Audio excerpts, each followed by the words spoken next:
What is up, everybody? I'm Mr. Bobley, and welcome back to Dream Daddy. Time for Damien Blood March's next date.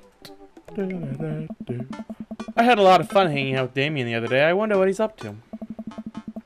I open up Dad book and start writing him a message when Amanda walks in the door. Dad, you got a letter. Oh, is it from Grandma? Huh? No, it's from Damien. Whoa, can I see it? Amanda hands me a piece of old parchment folded into an envelope and sealed with a purple wax. Damn, that dude goes all out. I part up the seal and unfold the letter. It is the most beautiful calligraphy. The letter reads, Dearest Wyatt, I hope you'll find my continued correspondence endearing rather than trying. One can only hope that my use of the shower more traditional form... One can only hope that the use of my slower, more traditional form of communication will showcase my sincere and earnest sentiment that I gratefully enjoyed our time together. I write this hastily under the warm embrace of excitement, fearful that I may misstep and speak towards something unwelcome. For now, I hope that you might forgive my boldness. I will simply say that your company has greatly occupied my thoughts. While the afternoon may have been derailed by forces unforeseen, your companionship helped a great deal, not only in the discipline of my child, but in the morale of my spirit, and for that I thank you. That said, Wyatt, if you'll allow me, it would mean the world to me if I could enjoy more of your time. Perhaps a trip to the cinema followed by a moonlit stroll would be of your taste. I eagerly await your response. With great respect, D. Blood March. Amanda and I both look up from the letter. Wow. He's good. So you gonna catch a movie with him? Yeah, I better message him on Dadbook and let him know. Amanda slaps my laptop shut. You have to write him back. A real letter. But my handwriting looks like two toddlers fighting over a crayon. Dad, you have to. He wrote you a letter. That's so cool. Will you help me? I need to class this up. Father, I was made for this. Here's what you do. Find tickets to a show that you two will like, then enclose them in the letter. Oh, that's classic. Amanda and I hop onto my laptop and pursue showtimes. He doesn't seem like a romantic comedy kind of guy. Oh, here's one. Vampire Crusade 2? Yeah. Evil Never Dies. I don't know, that sounds kind of stupid. Actually, it's a critically acclaimed exploration into the ennui of existence. It really turns the vampire trope on its head. Really? Nah, there's just a lot of blood and vampire titties. Well, let's roll the dice. I purchase the tickets and print them out, then sit down at the table with Amanda and try drafting a nice letter. I start writing. Damien. Good morrow to you on this fine eve. Not sure if that checks out, but it looks fine to me. What's next? Hey, remember when you try to... I must confess of my amateur control of the written word. Geez, Dad, have some faith in yourself. Okay, we're trucking along. Let him know how you're feeling. You find me in good spirits, for I felt very much the same after our last encounter. I did very much enjoy our adventure we found ourselves on. You find me in good spirits, for I felt very much the same after our last encounter. Nice. Ask him to hang out already. True art takes time, Amanda. While a strange turn of events, I found myself enamored of the situation at hand. Like Bruegel's landscape with the fall of Icarus, I found myself lost in your details. Let me, get at that. Let's do the Icarus one. Dad, whoa. I saw it on TV. I am not actually an intelligent person. Bring it home, Pops. Let me take you, I got 2 tickets to the movie. I would very much enjoy your company accompanying me to the cinema. It would bring a great pleasure to escort you to the cinema. Smooth, calling it the cinema is a classy move. Enclosed, you'll find 2 tickets to the Vampire Crusade 2 and Evil Never Dies, which I'm sure you will find both titillating and enjoyable. Best wishes, hard daps, and namaste. We'll carry on. Best wishes. And then I sign my name. My full name. Fancier that way. Wyatt Bobley. Is this okay? Amanda reads over my sloppy handwriting. Damien, good morrow to you on this fine evening. I must confess, blah, blah, blah. Your letter found... Look at my handwriting. That's what my handwriting actually kind of looks like. You spelled his name wrong. Did I? What? Nah, just trying to keep you on your toes. I didn't actually read it. Now all you have to do is seal it and put it in his mailbox. Can I seal it with tape? That's not authentic enough. I have an idea. I'll be right back. Amanda leaves the room and returns with a candle, a lighter, and a small piece of wood. You gotta have a wax seal. She lights the candle, which starts to burn down and form a pool of melted wax. What's the other thing? Amanda pours some of the wax onto the folded letter and expertly presses the small piece of wood into it. She lets it dry for a second and pulls the wood away, revealing, here it is, your sigil. A little kitten with a bow on its head. Awesome. Scrapbooking stuff always comes in clutch. Well, I guess all there is to do is deliver this to his doorstep now, huh? Oh, I thought we were getting a carrier pigeon to do it. I already called my guy. I have a pigeon guy. Marcus has good pigeons. Don't get your pigeons from Anthony. They're no good. I don't want to know if any of this is true. I head outside and walk over to Damien's house. I slip the letter into his slot in his door and go back home. Mission accomplished. Now we play the waiting game. The night finally rolls around where I'm supposed to meet Damien. The next day, he had left another beautifully crafted letter thanking me for mine and agreeing to the evening. Amanda helps me pick out a nice outfit, and I show up to the theater a little bit early. It's a little chilly. It's a chilly night, and the theater is kind of crowded, but it's still nice. How do you do? I jump at the sound of his voice and turn around to see Damien right behind me. You almost gave me a heart attack. How long were you there for? I don't know. I just walked up. My apologies for frightening you. Was that thunder? Is it going to rain soon? I didn't hear anything. What? What? What? Regardless, the hour grows close. Shall we take our seats in the cinema? I must thank you again for purchasing our tickets. Please allow me to repay the deed in Sour Patch Kids or perhaps Milk Duds. Let's do it. We get in line to buy snacks. As we're waiting, I hear a familiar voice behind us. Ugh, my dad's here. I turn around to find Lucian standing a few feet behind us with a gaggle of other goth kids. Lucian, how nice to see you. I didn't know you were coming to the theater. I'm glad to see you spending some quality time with your friends. Whatever, Dad. And what movie will you be attending tonight? My friends are making me... What the fuck? My friends are making me see some kids movie about talking animals. I don't really care about it. Well, I do hope you enjoy your evening. We'll be watching Vampire Crusade 2, Evil Never Dies. You? Watching that? Yeah, I thought Damien would enjoy it. Ha! Good luck with that, Dad. Lucian rejoins his friends, and I look over to Damien. Good luck with what? It's nothing. My son loves to tease. We wait in line for a little longer, and Damien buys us snacks. He seems a little nervous. I wonder what's wrong. Damien and I take our seats and settle in for previews. Glancing at him, I can see that he's sweating profusely and gripping his armrest. Is everything okay? Everything's perfectly fine. I'm so excited for this film. I'm a devoted patron of the arts, especially the scary arts. The scarier the art, the better. Do you have a favorite horror movie? Of course I have a favorite horror movie. He doesn't like horror movies. Mine is Halloween Town. Terrifying. Oh, interesting. That's odd. I don't seem to remember Halloween Town being that scary. I wouldn't have expected him to bring up some sort of strange foreign horror film that I'd never heard of. I would have expected. Damien's knuckles are turning white. It looks like he's about to rip the arm off the armrest. Wait a sec. Damien, are you afraid of horror movies? You must be joking. I love horror movies. The lights dim for the film. Damien screams. I apologize. I was thinking about something far scarier than this movie, which is not scary at all. We settle in as the film starts. I offer Damien some licorice, and he takes one. I note how much his hands are shaking. The title flashes across the screen in bloody letters, Vampire Crusade 2, Evil Never Dies. A pale man with long silver hair, glittering red eyes, and well-oiled abs sits up in a coffin. Romulus Bad Blood. Awake, my coven. Two more vampires slide the tops off of their stone coffins onto the floor.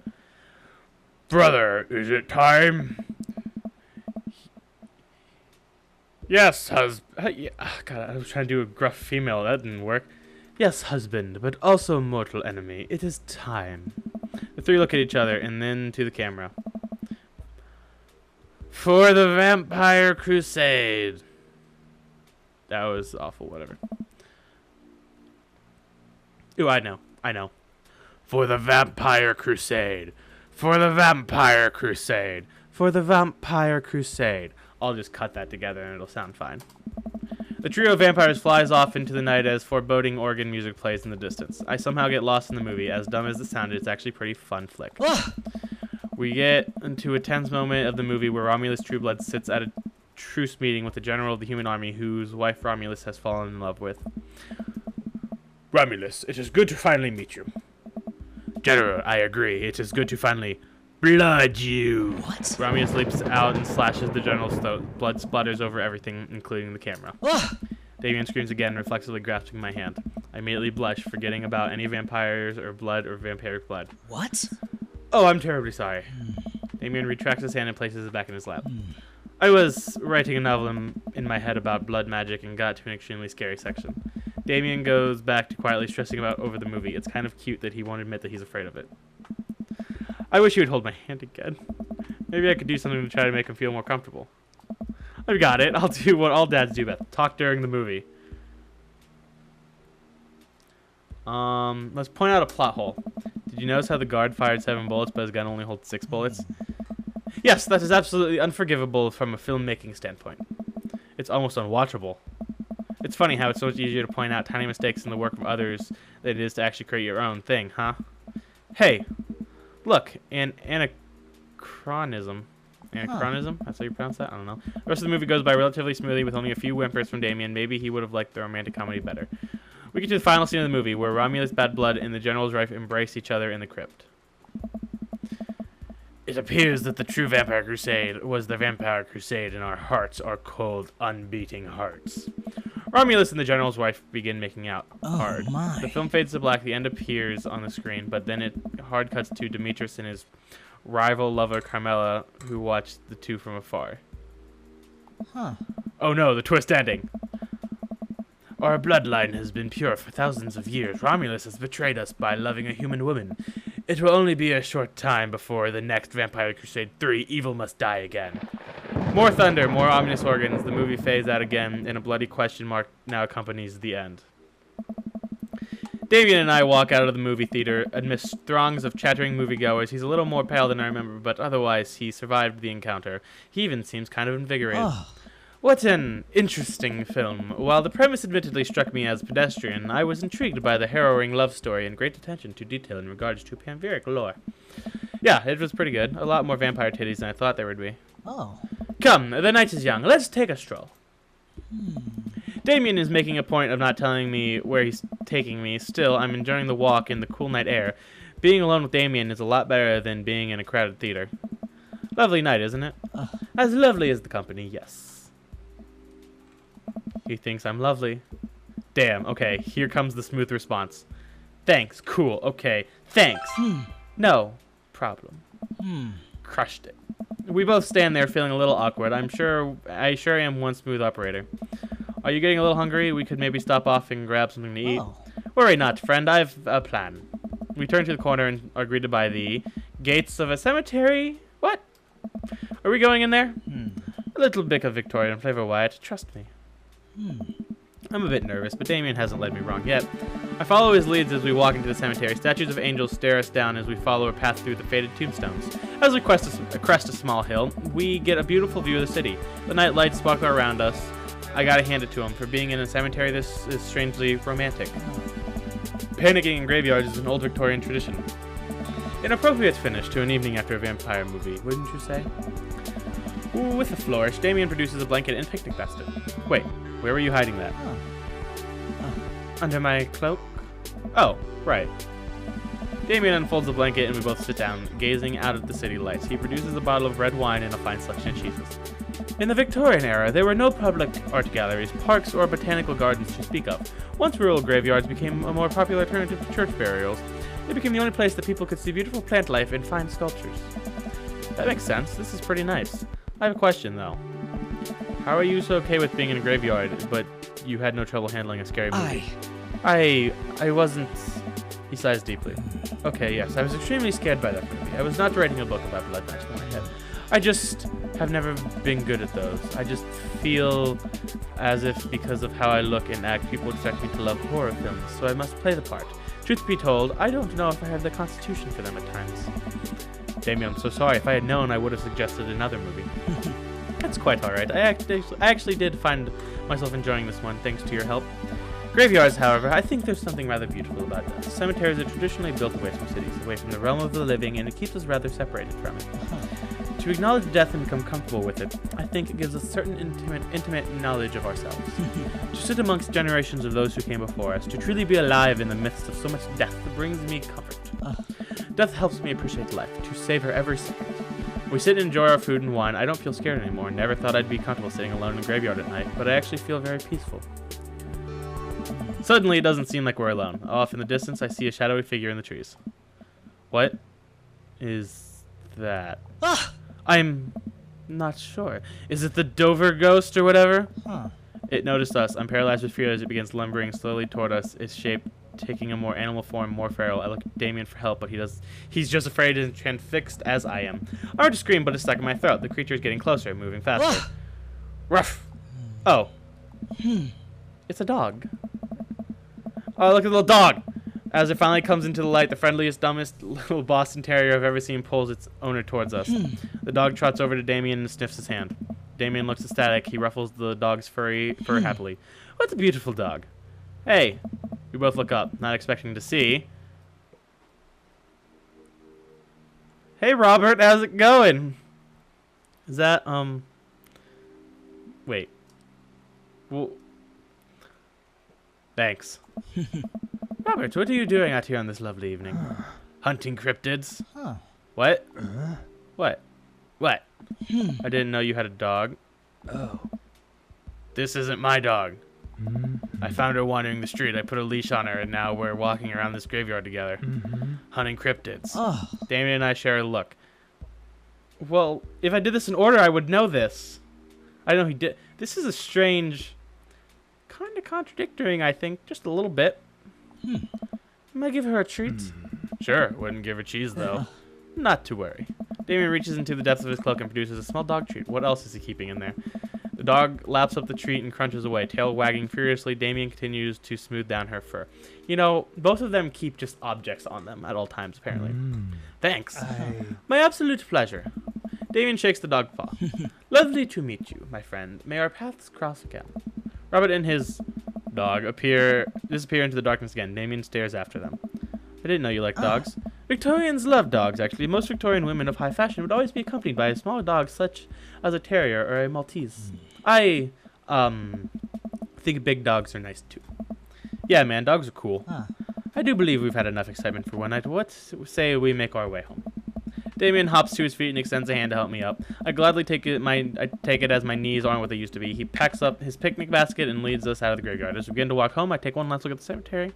It really is beautiful. Like a proper gentleman, Damien walks me to my doorstep.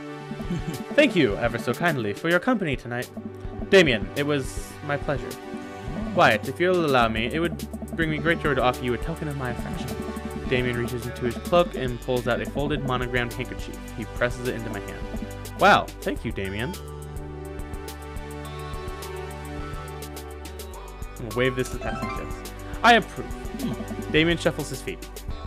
I just want to say that it's rare to find someone like you, someone who's open to my eccentricities. It's nice to feel so accepted. Thank you. Damien gives my hand a quick squeeze. Damien blushes and hastily retracts his hand. I must take my leave. Good night. Before I can say anything else, he's gone. I unlock the door and step inside. What? Like a whirlwind, Amanda runs from the window and plops down on the couch, trying to look nonchalant. Hey, Dad, what's up? Were you watching me from the window? No, I was just, Okay, yeah, How was the movie? Lots of vampire titties. Told you. But, as it turns out, Damien is Wait, Amanda doesn't need to know that. I'll keep it between me and Damien. Scary cool. Yep, he's so cool it's scary. Nice save, Wyatt. Did you know that graveyards used to be a place to throw parties? I think I'm misremembering that. Wow, that's pretty punk. Also, we saw a dog. Definitely thought it was a werewolf for a minute, though. How can you be so sure it wasn't a werewolf? How can you be so sure I'm not a werewolf? And how can I be so sure you're not a werewolf? Amanda's eyes narrow. I don't trust you. Nor I you. We make intense, weary eye contact for a second. Anyway, I'm calling it for the night. Don't stay up too late, will ya? I'll try not to howl at the moon past midnight. Well, that was kind of a short one. Day complete! Woodworking! Holy fuck! Dad band, no. Darkness, no. Goth, no. Horror, dog. My dear friend, you've simply taken the egg on this one. Taken the egg is it's a, it's a Victorian phrase. It technically means winning, so, ultimately, you've won. Well, that was a longer one. Interview with the Vampire 2. Welcome. You've got dads. Alright, well then, thank you all so much for watching. Hope you enjoyed. Please like, comment, and or subscribe. Or don't. It is up to you. You are an independent person. Next up is Hugo for the last round of the round 2 dates. Or date 2, whatever. And then we're going on to the 3rd round, which might be the final round or not. I actually don't know. And I'll see you all later.